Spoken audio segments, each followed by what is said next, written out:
Again, thank you for joining us for a Raise the Region webinar, our first of two. This one is about getting started. My name is Erin Rohl. I am the Director of Community Engagement at the First Community Foundation Partnership of Pennsylvania. Joining me is my teammate, Emily Baggett. She's our Community Engagement Associate, as well as a Senior Giving Day Program Manager from our platform provider, Mightycause, Grace Draper. So you will hear from Grace shortly. If you have any questions, feel free to put them in the chat. Emily will be monitoring that as we go throughout the session. So to get us started, our agenda, I'll do a quick overview. I'll review our 2025 event highlights. Grace will talk to you about how to register your to-do list and navigating Mightycause. And then I'll jump back on to talk to you a little bit about the highlights and changes that we've had to the program. At the end, we'll offer the opportunity for you to ask questions should you have any. So who we are, First Community Foundation Partnership of Pennsylvania. We run Raise the Region, and we are the 9th oldest community foundation in the country, and we are the first in the state of Pennsylvania. We are a 501c3. And you can see there on the screen that our mission is to improve the quality of life in North Central Pennsylvania through community leadership, the promotion of philanthropy, the strengthening of nonprofit impact, and the perpetual stewardship of charitable trusts. To fulfill that mission, that's one of the reasons that we started Raise the Region. You can see our 2023 FCFP results. At the end of this past year, 2024, we're just wrapping up that year. So we're still reporting on our 2023 results, but we had over $153,000 in assets, 432 funds, over 6K donor contributions, 5.8 grants awarded, and our scholarships, 349,000. To date, we have granted over $96 million back into the community from the Community Foundation. Our Raise the Region results. So last year, we did this in March, $2.3 million, 15,249 gifts, 7,853 donors, and we had 350 nonprofits participating. Since we started the program in 2013, we've raised over $19 million to put back into the community. So this year's event will take place on March 12th and 13th. Again, this is a full online Giving Day program. It starts at 6 p.m. on the 12th. And on the next slide, I will talk to you about some of our sponsors. Blaze Alexander Family Dealership is our premier sponsor again for the event. And excuse me, they provide over $175,000 in stretch funds that allows each donation to go a little bit further. You'll see some other sponsors on there: PA Skills, FCCB, UPMC Health Plan, Wise Markets, Toyota, Subaru, Larson Design Group, and Evergreen Wealth Solutions. These are our prize sponsors. So they help to allow us to give you some additional dollars to compete for prizes, which I'll go over in a few minutes. And then also our media sponsors. We have Sunbury Broadcasting, Lamar, KC101, Ignite Business Services, Backyard Broadcasting, and WNEP. All of them help us to really promote the program as a whole, and we thank them for their support. So the event details. Again, online event. It happens at raisetheregion.org. 30-hour fundraiser starting at 6 p.m. on March 12th, and it runs through until 11:59 p.m. on March 13th. Every nonprofit that's participating is responsible for conducting their own unique campaign. While First Community Foundation runs the Raise the Region as a Giving Day platform for all nonprofits, each nonprofit organization participating is responsible for finding their own donors and running their own campaign for whatever unrestricted program that they would like to have these dollars be contributed to. We will do nonprofit trainings, tools, templates, and guides will be offered to all of the nonprofits that are participating. And under our resources tab on the website, we even have downloadable graphics for you. So we've tried to take out some of the things that we know some smaller nonprofits struggle with. So if you need some graphics to use on your social media pages or some templates and any type of guides, we have that available for you. Like I said, FCFP does the major marketing through those media sponsors that I referenced on the previous slide. And the success for your organization really depends on how you market and your organization's involvement, how you communicate with your donors or your prospects during the giving event time. In order to be eligible to participate in Raise the Region, an organization must be an IRS-recognized 501c3 nonprofit organization that is eligible to receive tax-deductible gifts. During the registration process, excuse me, you will put your EIN number in. If you are an established organization for several years, you're most likely your EIN will pop up and you'll be able to move through the process quickly. If you are a brand new organization that was recently established, probably within the last 6 months to a year, or you've not participated in Raise the Region prior, we will ask you to provide us with a copy of your IRS determination letter for our records. A participating organization must have a physical address in one of the counties of Columbia, Lycoming, Montour, Northumberland, Snyder, Union, or Tioga counties. This is a physical address. You must have an office or a shop or something like that that you welcome people to come into or such. It cannot be a work from home office. So if your organization is based out of Chicago and you are just a representative that works for that organization and your home is located in Union County, that does not qualify. You would need to have some sort of physical office in one of those counties, primarily so that we know you are serving the residents of those counties. If you were an organization that participated last year in 2024, you must have obtained 10 unique donors in order to be eligible to participate again this year. That same rule will apply. Anybody that's participating this year must get 10 donors in order to be eligible next year.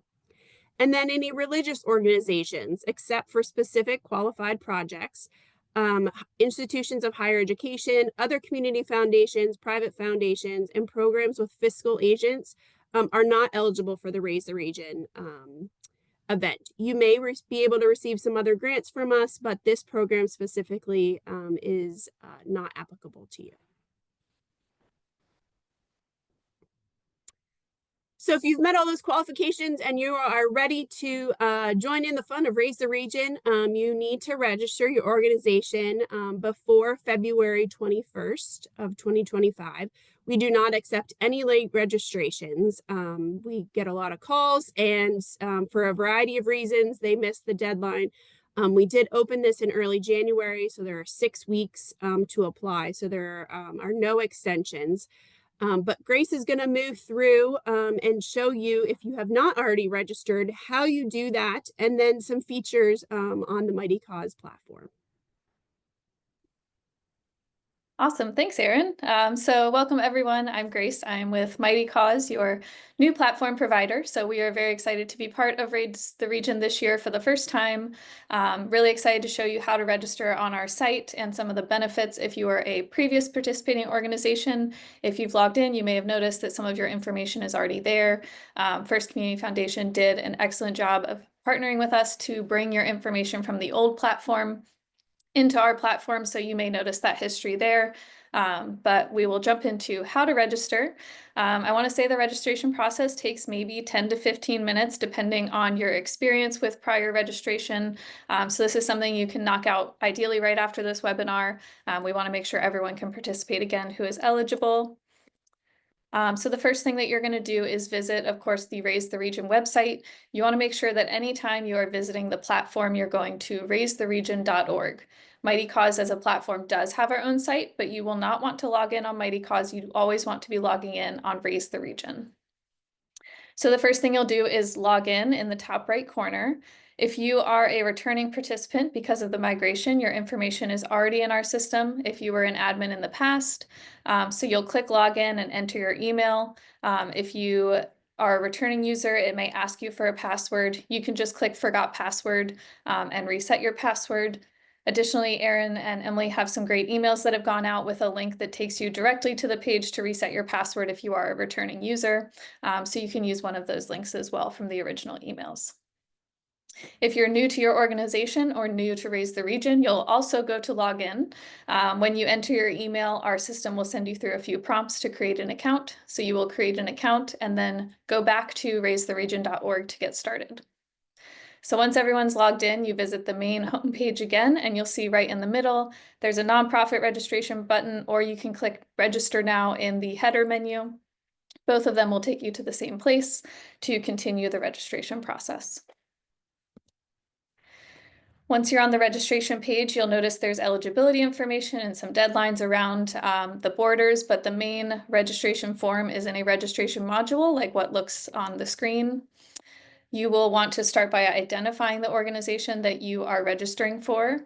All of the 501c3 organizations from the IRS are already in our site on the Mightycause Foundation. We import the IRS master list monthly, so you should be able to find your organization very easily by EIN number. The reason we recommend EIN over the name is just to ensure that you're registering your organization, because with the entire national database, there are some similar names in here. We just want to make sure you're getting connected to the correct one.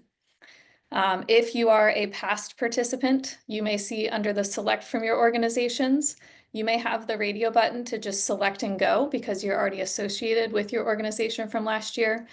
So that would be a quick and easy click and go if you are returning to us. Once you've put your organization in, select it from the drop-down or the radio menu, you'll click select to continue, and it will open up the registration form. You'll go through, of course, and fill out all of the registration form questions that are on the screen. And then at the bottom, you'll see the options to save and finish later or submit. My personal recommendation is just to get all the questions done and submit on the first go. However, if you need to check back with your team or get more information, you can save and finish later and go back to the form. I'll show you when we get to the platform demo how to find your registration form again, but that option is available if needed. Again, our recommendation is just to fill out the form and submit on the spot so you can just, check it off your list. If for some reason you can't find your organization by the EIN, you don't have the radio buttons, that's totally fine.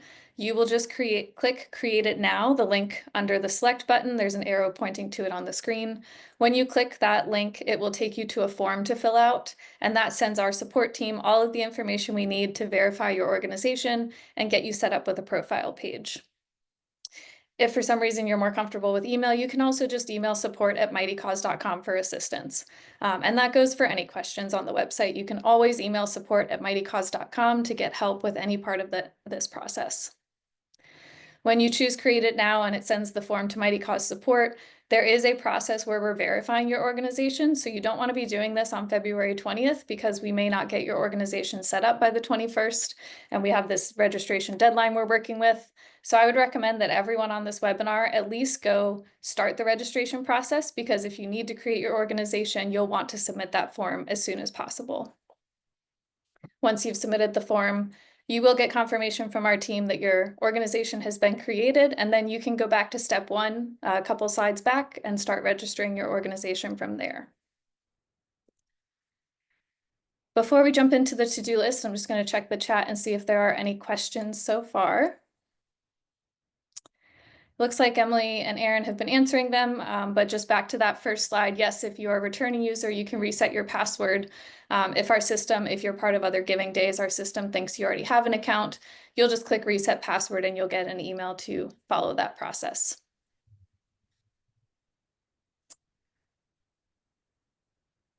Let's see. If you're approved as a nonprofit, it's still asking you to register I'm thinking you might have already gone through the Create It Now process. So even if you go through the Create It Now process and we create your profile, you do still need to go back and register your organization. The Create It Now process is just getting you an organization profile on the site. Jennifer, if you have a little more to that question, feel free to add it to the chat and we will come back to it. So the second part of the registration process is to complete your to-do list. The to-do list is always found at the top of your organization dashboard, and this is just to help your organization complete some items that will increase donor engagement. And we'll be going through those in the platform demo shortly, but the to-do list is basically a shortcut of recommended items from the foundation to get your profile set up in time for the event. One great thing about the to-do list is if you click on an item, it's going to take you right to where the settings for that item is. So if you clicked on thank you page in this screenshot example, our system will take you right to the thank you page settings. So we try to make it as easy as possible for you to complete these items and get ready for the giving day. So I'm going to jump in now for navigating Mightycause. We're going to do this as a live site demo. So if you want to log in on the side and follow along, please feel free to put questions in the chat as we go. I will be doing this live, so this won't be part of the PDF slide deck. So also if you want to take some notes as we go, that's a great option to kind of track where we should be going and navigating on the site. So I'm going to just switch my screens. Okay, so when you visit your organization profile page, I'm on a demo site right now, so this is a completely pretend page. It's to help me show you kind of how to navigate our site. Yours might look slightly different. You may not have information where I'm showing you information. That's totally fine. We're going to talk about how to get information in there. But this is what an organization profile page looks like. So this is the page your donors will be visiting when they are going to give to your organization. You'll see this donate button right here under your name. You have a place for your logo and some images. There's a goal bar so you can set a goal and then share your metrics with your donors as they're visiting your site. We also have the option for an about section with some custom content. And again, we'll show how to put all of this in just a moment, but I want you to get this front view of what it looks like as a donor visiting your page. So maybe that'll give you some ideas of what you might want to put in here. You would have your own page giving activity feeds. This is a great way to recognize donors on your page. This, of course, recognizes any anonymity requests of your donors, so it would hide names or amounts as appropriate. But this is a great way if you add this section to just automatically recognize your donors. And then you can also feature peer-to-peer campaigns, which we'll talk about in our next webinar, and then a media gallery for photos of programs or volunteers, whatever kind of photos you have. And then if you do have a match live, which our next webinar will be focusing on the fundraising tools like matches and peer-to-peer fundraising. If you were to set up a match, it would also show up on your profile once it's live. Okay, so I'm going to scroll back to the top and show you what it looks like to edit. But I do see a couple questions in the chat. Great question. So with previous platforms, little trouble with text looking the way you want it on your page. So all of our system is on-page editing. So I'm going to show you exactly how to do that, but you'll be able to see everything live as you're editing, so you can make sure it looks exactly as you would like. And then to answer Paul's question, the profile information that we could get from the old site was brought over. So some of you may see that you have some things filled in, but I recommend double checking the information, making updates and edits as needed. All right, so the way to get to this would be if you were to click on your name up here, you'll see your organization in your drop-down menu. This login spot will be replaced with your name, and that's the best way to navigate the site to get to your dashboard. Once you're on your dashboard, you'll actually land on the overview screen first. You'll see in this sample, it says my organization is registered for Big Giving Day. In this demo site, I'm registered, but for Raise the Region, you may see that your organization registration is pending. That just means it's in the review process with the foundation, and you'll be notified once it's been reviewed. This also may say that your registration is not completed or needs to be submitted. That's if you're in saved process. So this is the best way to get to your saved registration. would be through a link here. So the overview page is just a great place to see the status of your registration, and then it'll give you some statistics based on the last 30 days. That's really most useful once the event is going, but just a little bit of an overview. And then again, with the migration, once the event is started, you will see some year-over-year statistics that might help you on the giving day. So on your organization page, you will find the edit mode button. So you'll want to always be toggling into edit mode. This kind of goes back to that question about getting things, organized the way you want. You can always click out of edit mode to check your work and then click back in. I just recommend make sure you're saving along the way, but you'll always want to be in edit mode if you're trying to make changes. You'll know you're in edit mode because little icons pop up everywhere where you can make edits on the site. You'll see there's an option to change your banner image here. So you can click this icon. If you were to change your banner image, it'll open up the uploader tool and you'll have lots of different options for uploading and adding an image. And then it will have you crop at the 3:1 ratio to make that image fit in the banner section. Our recommendation for the banner section is to have an image with no text or logos or anything, because as you'll notice, the logo is overlaying the banner image, and also with the crop tool, sometimes it can be hard to have a text banner up there. So I would recommend finding a branded image that matches your organization or might be enticing to donors to put in that banner image.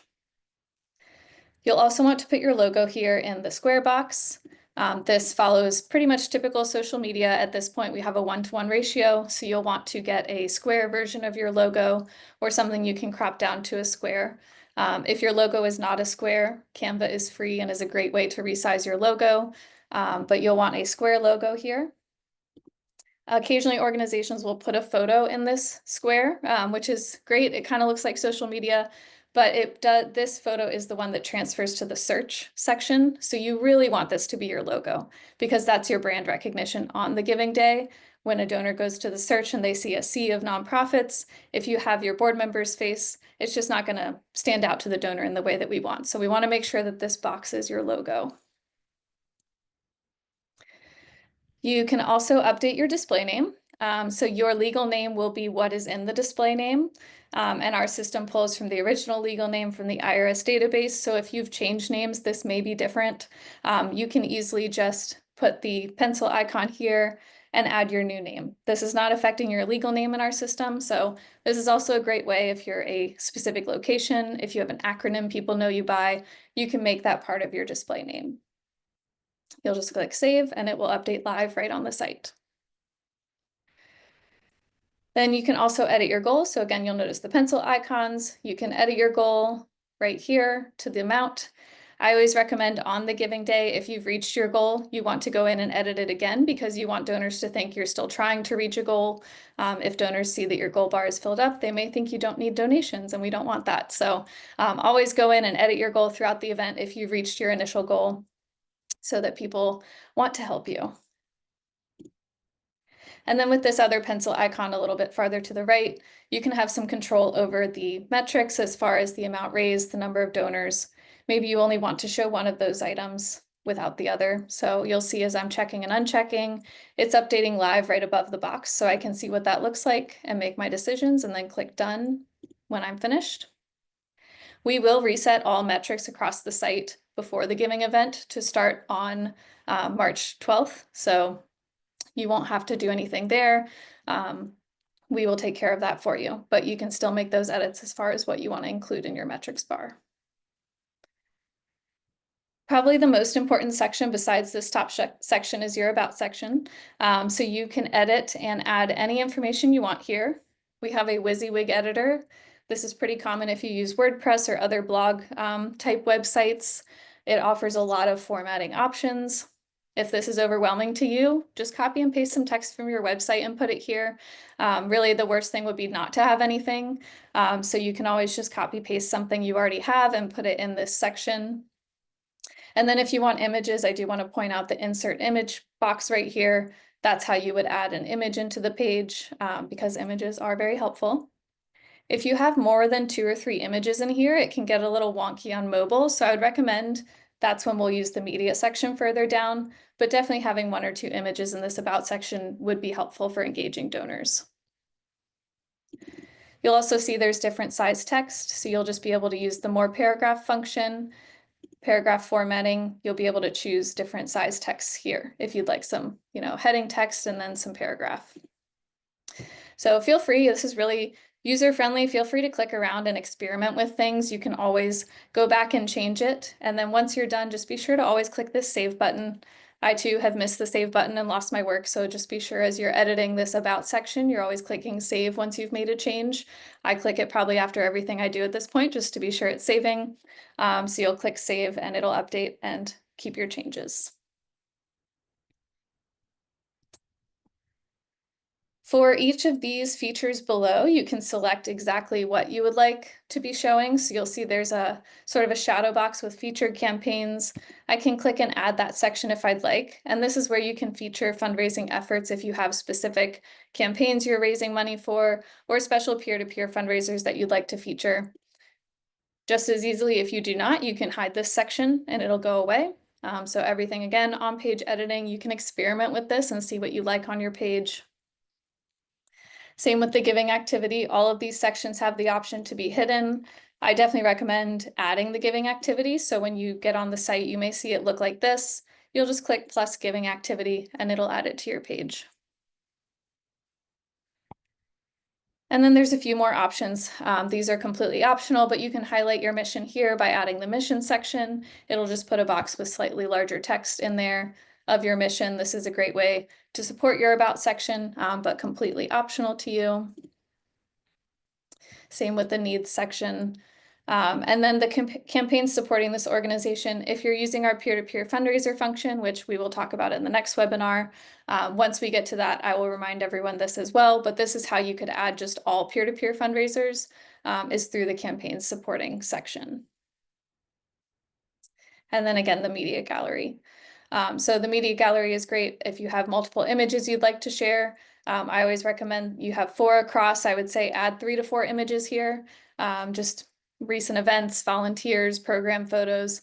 Donors love pictures. So this is essentially like your own little mini Instagram gallery right here on the wall. And again, don't feel like you have to reinvent the wheel on any of this. You can really just bring things from, like I mentioned, your Instagram, your Facebook, your website, kind of just bring that all together on this page. And definitely don't bring all of it over, but just some really good highlights or main points would be an excellent place to get started. You don't have to write anything new for this or designing anything new unless you just want to. All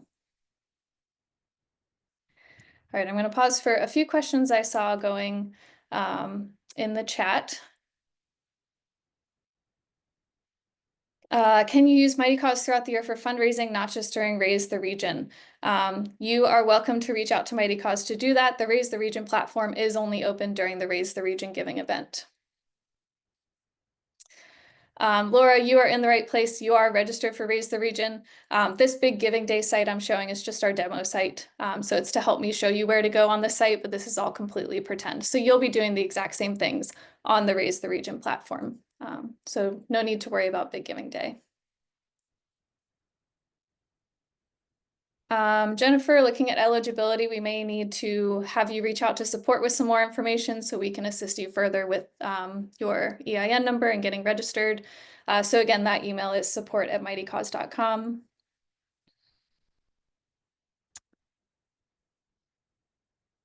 The recommended pixel size for banner and logo images, we can get that added to the toolkit. It may already be there, but we do have a support article on our Mightycause library that has recommended image sizes and different things for designing your profile. So we'll make sure to get that article sent out to everyone. Janelle, great question. The custom tab up here, that is completely optional. You can always add a custom tab to have the about section and then further information. If you would like to add the custom tab, you'll see there's the pencil icon here. You can rename the tab. When you click over to it, it looks just like your about section. It's just the second tab.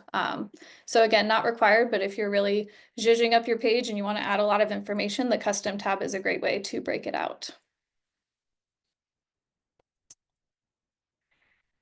John, as far as a tutorial, like I said, we'll get that article shared with everyone about how to walk through getting an organization profile set up.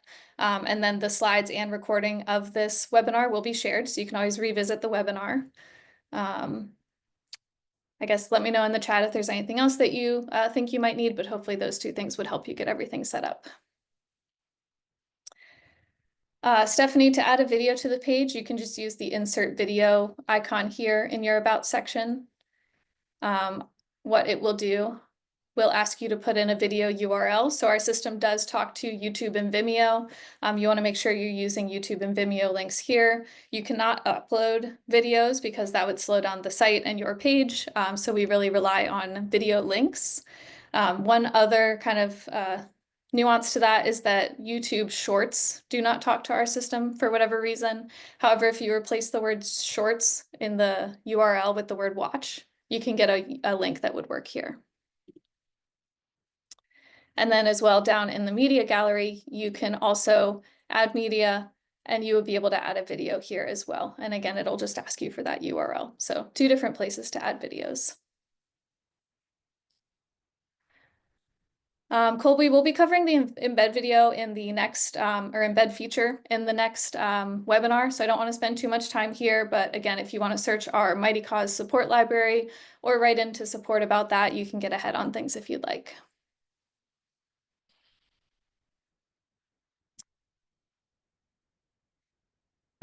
For the reports, Vivian, we're going to head there next, so I'm going to hold off on that question.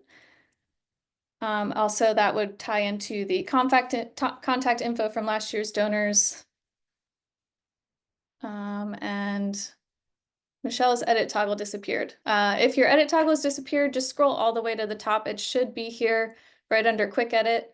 Sometimes it moves over to the right depending on your screen size. So you'll see as I resize my screen, the edit mode shifts a little bit, but it should always be somewhere up by your organization page words.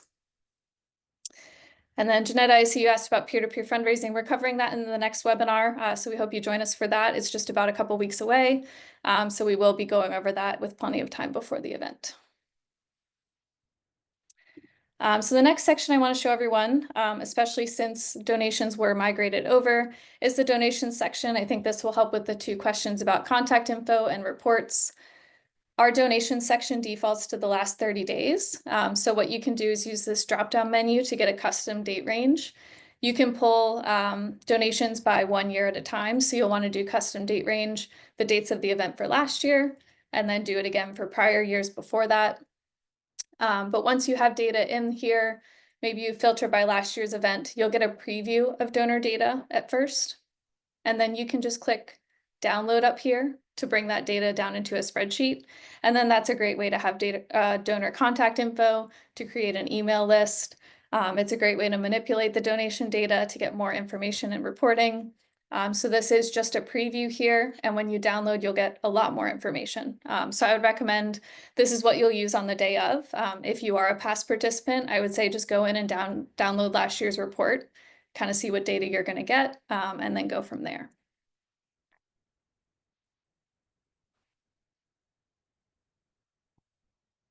And then the last section I want to go into today is the checkout section. So this is a great way to engage your donors after they've given a donation.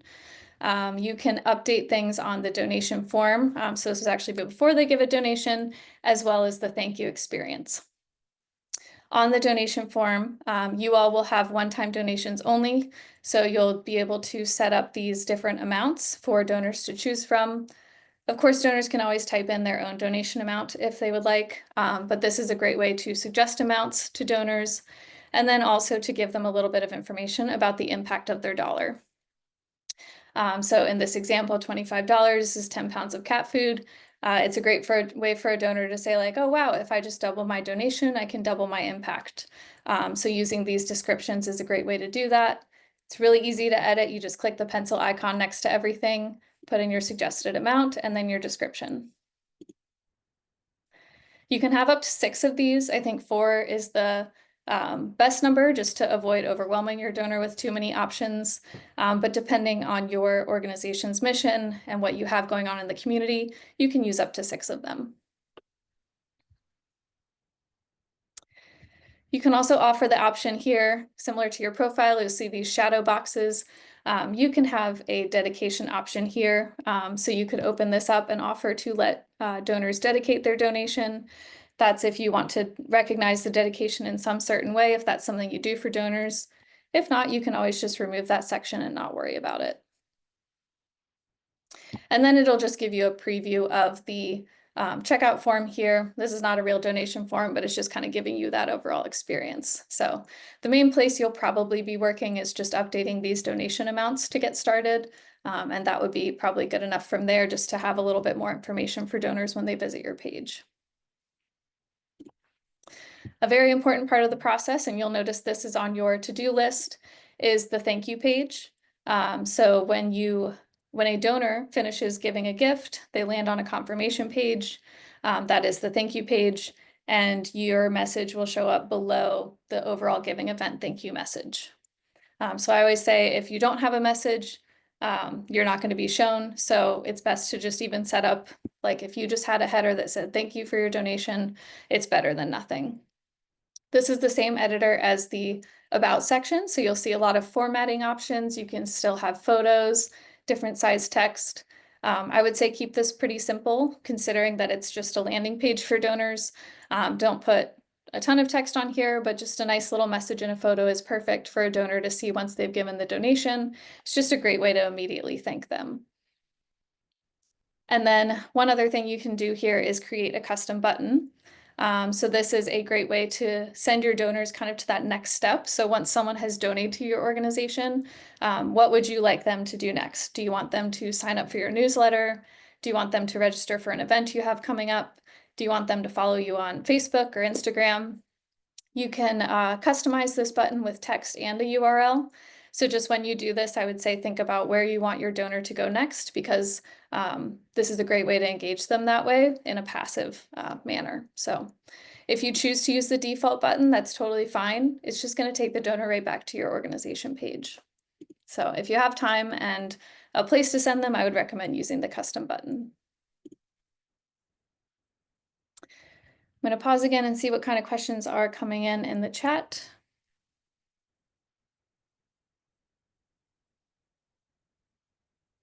If you make changes on Mightycause, will it change the platform used prior? The changes will override anything that was brought over from the prior platform, but our site is only making changes on our site. So you'll just be making the changes that you see on your page here. We have another question about the Big Giving Day. Just a reminder, this is a demo site, so everything you see will say raise the region on it. The Big Giving Day is just this sample site that we have so that I can show you everything without sharing donor data or real-time data. So again, yours will say raise the region. Emily already covered, yes, the recording will be available. The PDF slide deck will be available. For the IRS letters, Rob, that's a great question. Our system already has the IRS database loaded, so you may be in good standing, nothing to worry about. If for some reason our support team needs more information to get you set up, you would need to send the IRS letter into our support team. Celeste, great question. I will show you all real quick how to add admins. So if you are already an admin of your organization, you can just go into the settings section, into admins, and then you actually have the control once you're an admin to add a new admin here. So you can just fill out their name and email, and then they will be added to your admin list. Also, if someone has requested to manage your organization, you can see their request here. So if you see someone you know, maybe in this example, Lisa is your grants manager, you can click approve and add them to your list, or you can remove them if it's not someone that's associated with your organization.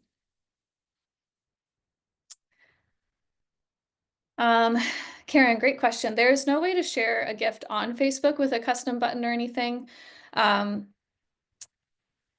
I don't know, if you're really good at coding and you can figure that out, I would say definitely do that. If you can get a link that's going to custom share to Facebook, it's not something that we already have, but you could have a link that sends them to a graphic on Google Drive and then ask them to download the graphic. That may be a little too much for some donors, but also just sharing a graphic that others can share or repost if they've given is a great way to get donors to reshare on Facebook or Instagram.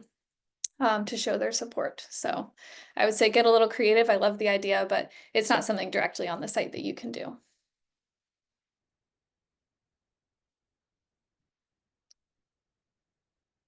No, there's not a Mightycause app. So when you are on the giving event day, you'll just want to have Raise the Region up in the background the whole time. I just keep it on a second screen for a while. You can just have it kind of floating there. You can check Mightycause. It's super mobile friendly. It's just not an app, but you can check it in your browser on your phone. It is all mobile friendly. You can see reports, you can see totals, you can see your profile page. Really, as you're designing your profile page, I would recommend checking it out on mobile after you've done it. But no app, but very mobile friendly.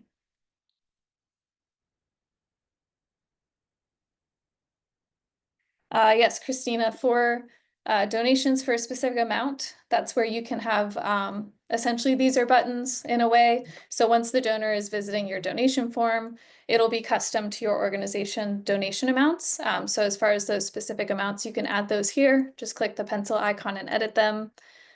You can also add additional ones as well. So you'll have 4 here and you can have up to 6. Paul, there is no admin levels on our site, so each admin can do everything that the other admins can do. There's no restricting. So we do recommend that you are careful who you add as far as third parties, because they will have access to your donor data and everything else. But you can always sit down with someone and log in and work that way together. But there are no admin levels on the site.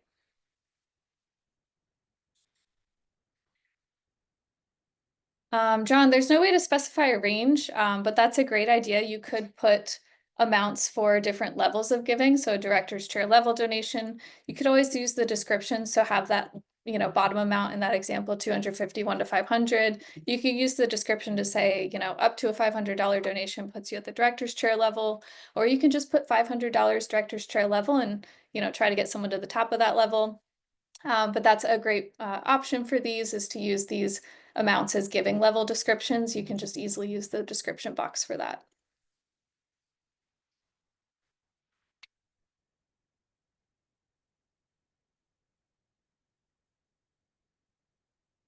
Yes, John, you will have to essentially sign up if you are new to Mightycause.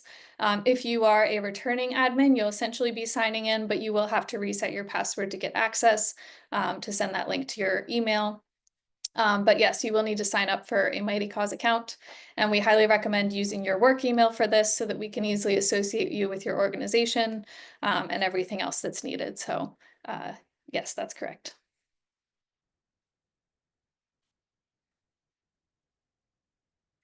Awesome.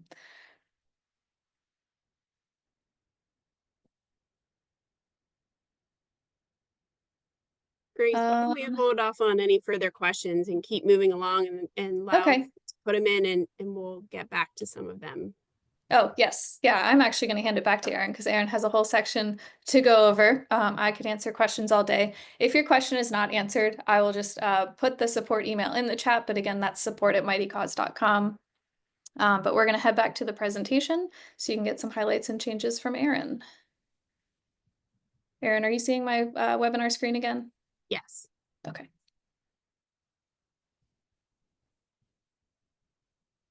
Yep. Here we go. Just so I want to highlight a couple things. The information on these next couple slides, I'm basically going to read these because the information is so important. It is also listed on our website, either under the rules or the frequently asked questions. So please take a look at this. Some of these during the registration process, you've already seen, and some of the information may be new to you, but you will want to familiarize yourself. So donation guidelines. A donation, the minimum contribution is $25. There is no maximum amount. However, gifts of $10,000 and one or more will only qualify for stretch dollars on the first $10,000. So we have a couple of prizes where it's the single largest gift. Someone may put a gift in for $15,000. We're only going to match $10,000 of that. But I will tell you, strategically, it may be worth asking that single donor to make a gift over $10,000 because we do receive quite a few of them. All the donations must be made via credit or debit card between 6 p.m. on the 12th through 11:59 on the 13th. There's no offline giving, and all the donations must be done at raisetheregion.org. Participating organizations may not donate to themselves. We've had some organizations try to do this, and let's just be friendly to each other, and only donors can make a gift to the organization. Employer match contributions made during Raise the Region. If someone does this, the gift usually comes in after the event has closed. So those gifts are used to support the Friends of the Foundation Fund at FCFP. Donations are non-refundable unless the transaction error occurs. In that case, you will work with FCFP and support at mightycause.com. So we got a lot of questions on the fee structure. We're very transparent. Last year, we had 75% of the donors that participated in the program cover the fees for the benefiting organization. This year, the organization, the donor will have the option to cover the fees as we've done. It is a pre-checked option this year. So if your donor is willing to cover those fees for you in the checkout process, they will not need to do anything. Should the donor decide that they do not want to cover those credit card fees, they would need to uncheck that box. So looking at the fees spelled out, FCFP gets a 2% fee on the gift. This is so that we can ultimately pay for you to have this platform and allow you to take these credit card gifts. Mightycause, 3%. Braintree is our new credit card processing agent that we're working with, and they are a PayPal product. So they have a 2.19 credit card processing fee, which is a reduced rate from last year. And there also is a per transaction fee of 29 cents. So on the right-hand side there, a little example. If you intend to give an organization $25, when you do those fees, the fee would be $2.09. So if your donor decides to cover the fees, your organization is going to receive the full $25. If the donor decides not to, then you would be receiving $22.91. When it comes to us awarding the stretch dollars, we don't penalize you if the donor did not cover those fees. The intended donation amount, which in this case was $25, is what you will receive your stretch dollars on.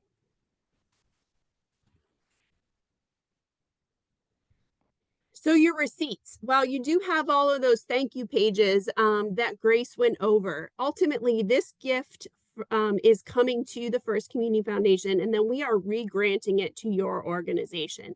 So nonprofit organizations, you should not be providing any donor benefits, a tangible benefit, a ticket, a good or service, t-shirt, free car wash, anything like that. In sort of enticing your donor to give. The tax deductible receipt will come from FCFP, and we will electronically issue that to the donor using the email they provided during checkout. The donor information will be provided to each organization, including the name, email, and billing address, unless the donor has chose to be an anonymous donor. In that case, you would just receive their, it'll say anonymous, and you will get the dollar amount in which that gift was for. Prizes. In the past, we've done a special webinar announcing the prizes. This year, we will be posting a list of them directly on the website at raisetheregion.org on February 24th. There will be no webinar to review those. All the details you need will be on the website. The prizes will be determined by donating time, verified amounts, and other specific criteria. In the case that we have a tie, the prizes will be equally distributed among the organizations that are tied. Organizations will be grouped by their operating budget and asset size into 3 categories: small, medium, or large. You will provide this information during the registration process. We will look at a couple different factors, and then we will ultimately determine which size category your organization will be in. We also have a new feature of number of employees. So some of our prizes will, you will compete against other organizations that have paid staff, or if you're volunteer based only. And then the CAS and oh my gosh, cause and category identification, excuse me, that you are selecting during registration. So during registration, animals, individuals, social justice. So if you are an organization that works with youth, you would select individuals. And then when it comes to doing some of our prizes, you will compete against organizations that are in your same category. If you are an animal organization, when that prize comes up, you're only competing against other animal organizations. And then random prizes. The way we have it set up this year is that an organization will only be eligible to win one random prize. So the random prizes will all happen at the same time. They are category based, or they are employee based, or they are county based, and you can only win one of those. Timed prizes. An organization can compete multiple times for a time prize, but they can only win under one specific category. For example, we have the opportunity for different time ranges that say most gifts, or unique donors, most money. You can win one most gifts prize. You can win one most unique prize, and you can win one most money prize. So ultimately, during those time prizes, you could win 3, but you cannot win the same one twice. Most money or most gifts, multiple donations made by one donor to the same organization will be counted more than once. So when you're competing for the most money or the most gifts, if you know that you're getting down to the crunch and you need a little bit more, go back to those same donors and ask them if they'll make another gift. Unique donors will be determined by the individual's name and email address. If we need to, because we're seeing some things happening, and we need to do some further verification, we will look at the billing address, the phone number, and the last 4 digits of the credit card that was used. We will announce possible recipients of the prizes throughout the giving day, but the official rules will be confirmed within 5 business days after the conclusion of Raise the Region. And as always, we reserve the right to review and verify all donations and prizes that are eligible. So your responsibility as an organization, you must maintain your profile on Mightycause platform. We are not going to go in and make any adjustments to that. If you need help, please reach out to support@mightycause.com. The focused marketing efforts are at your organization's expense. A lot of the media sources that we're using will provide additional free services to the organization. So reach out, ask. If you do incur an expense for running a newspaper ad, that is the responsibility of your own organization. A reminder that your organization must secure at least 10 donors, 10 unique donors during Raise the Region 2025 to be eligible next year. So keep an eye on that number. It is not gifts, it is unique donors. So an individual must have that you'll check their name and their email address. All funds raised are for unrestricted use, benefiting the communities of Columbia, Lycoming, Montour, Northumberland, Snyder, and Tioga and Union counties. Unrestricted is the key thing. You cannot fundraise for anything specific, but it may be a specific program you're working on. In the past, someone has done a pool or a specific thing. You can do something like that, but it's ultimately primarily unrestricted for the organization. And FCFP is not responsible for the amount of money raised, the number of donors contributing. The determination of those who donates, when they donate, the amount they donate is all at the control of the donor and you reaching out to that donor. So we are not going to contact your donors and tell them you're participating or that they should donate. That is your organization's responsibility. And I saw a couple questions in the chat about confirming bank information. So this disbursement of funds slide will be important to you. We are not collecting bank information. That was something that was done on a previous system. We do not use that. Everything will be done by us sending you a check in the mail. So when you registered, you had the option to tell us where you would like that check sent. You could do it to the legal address that comes up with your EIN. You could provide a local address, or you could tell us another if you want it sent to your treasurer's home or what. But you provide us with that information. I will note that the organization checks that you will be receiving this year, it is your donations. We will take care of all the fees, whether they were covered or not, any prizes you will be awarding, as well as the stretch funds you will receive within 75 business days after the event. So typically, I would say you should expect to receive these around June 30th, not before. The main reason that there is this change, I know it is a long time from when you used to. We had a number of donations that were disputed this past year. And every time that happens, if someone calls into their credit card company and says, I did not make this $500 donation to my animal rescue agency, and they dispute that charge, FCFP, they withdraw that money from us. Excuse me. So something new at the bottom there, that in the event that there is a disputed donation, FCFP will try to handle that. We will work on your organization's behalf and with the credit card company to tell them that, yes, this donor made it to Raise the Region. If the dispute is lost and we have already paid you, you will be responsible for returning that disputed amount to FCFP within 30 days. We hope that by us delaying sending you the check until June 30th, a lot of those disputes will be caught, so you won't actually have to return money to us. But please be aware that disputed charges you will be responsible for.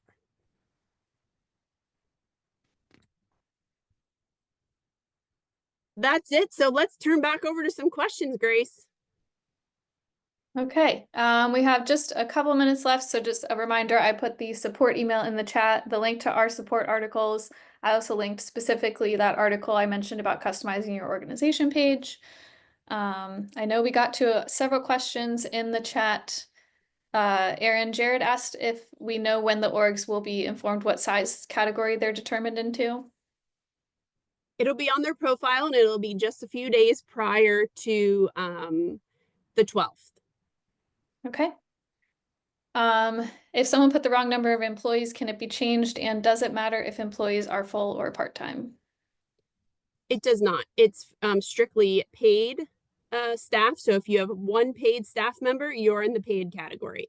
If you are run by an all-volunteer organization, you are volunteer-based. And you simply answered a yes/no question during the registration process. Okay, and Emily answered the free yard signs will be available beginning on the 11th. So for anyone else wondering about that. Elaine was interested in a list of where you'll be promoting Raise the Region so that she can reach out to the same places. So we are promoting Raise the Region as a whole, but they were on that sponsor slide. We also have a sponsor page on the website that you can see a list of those media sponsors.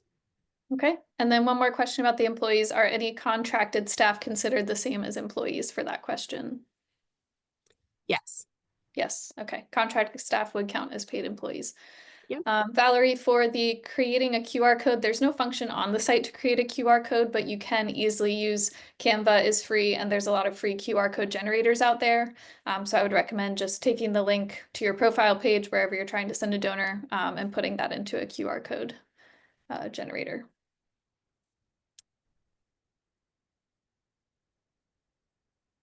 Paul, I think we already mentioned the yard signs are available for pickup at the office beginning on the 11th. So that answers, I think, Michelle's question as well. And then we have time for one more. We're running over. So John asked if paid needs to be W-2 or does it count if it's a 1099? So when you filled out the registration process, you provided us with a line from your 990 that shows some budgeting information and whatnot. we will evaluate all of that. But it's simple. If you pay someone to do work for your organization, we are putting you in the paid category. Or if you are a truly full run volunteer-based organization, we're putting you in the volunteer. If you pay someone for services such as a web designer, or you have someone that runs your website, I would not consider them an employee, and that should show up in your budget expenses that we have asked you to provide. The Okay, small, medium, excellent. and large categories are based off of a couple different factors that, again, you provided at registration that we will look at that are on your 994. Okay, and then any other remaining questions, they can all go to support@mightycause.com. If our team cannot answer it, we'll get it to Erin and Emily to answer. But just to keep everything central, write those questions into support@mightycause.com. Thanks everyone for attending. And Erin, any last minute things from you before we wrap up? That's all. We'll see you at the next webinar. Okay, awesome. Thanks everyone.